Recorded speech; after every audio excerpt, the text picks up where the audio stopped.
ابن شہر اشوب نے حضرت سلمہ، بنت امیس اور جابر انصاری، ابن عباس، ابو سعید خدری، ابو ہریرہ اور امام جعفر صادق علیہ السلام سے روایت نقل کی ہے کہ رسول اکرم صلی اللہ علیہ وسلم نے قراء الغمیم کے مقام پر نماز پڑھی۔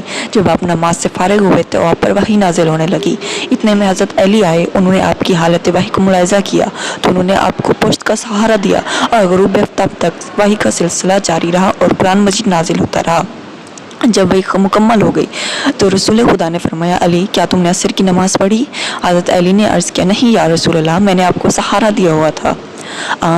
حضرت محمد صلی اللہ علیہ وسلم نے فرمایا، اللہ سے دعا مانگو، وہ تمہارے لیے سورج کو پلٹا دے۔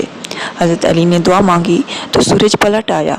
ابو جعفر طحاوی لکھتے ہیں، نبی اکرم صلی اللہ علیہ وسلم نے دعا مانگی، پروردگار، علی تیرے اور تیرے رسول کے اطاعت میں مصروف ہے، اس کے لیے سورج لوٹا دے۔